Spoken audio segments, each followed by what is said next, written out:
If you've got a blown bladder in a strut, first thing you need to do is to get the bladder out.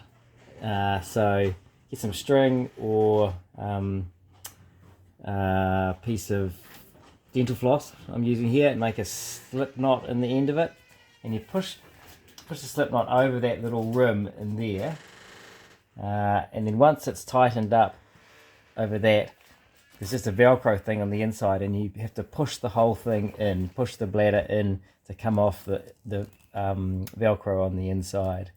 And a lot of struts also have a little tag here and under there where the strut meets the leading edge, and that helps to hold the bladder in place. So if it does have those, you'll need to put a piece of dental floss onto them too, and so then you'll end up dragging the whole bladder out with 3 bits of dental floss on it. So here's a piece of dental floss running inside this strut, which has a bladder that needs fixing. This one didn't have any bits where the strut meets the leading edge, which makes it a bit harder to get the bladder into place, but that's okay. And then if you come down the other end,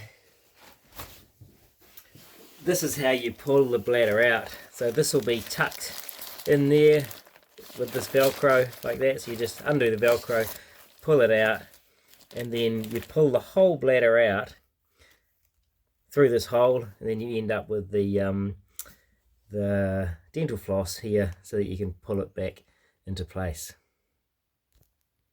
So here's a bladder.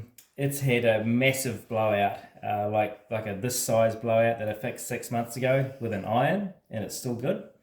I've also had blowouts along a seam. They're really easy to fix with an iron because you don't need to do anything apart from just re-iron the seam if it's blown out.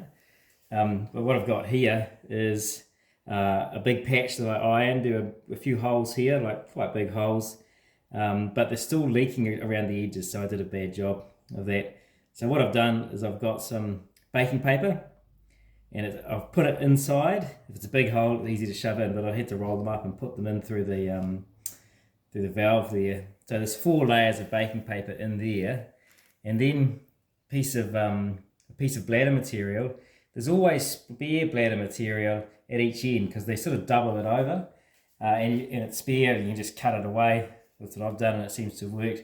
So I'm going to put that over there and iron it on. And you need to be careful just to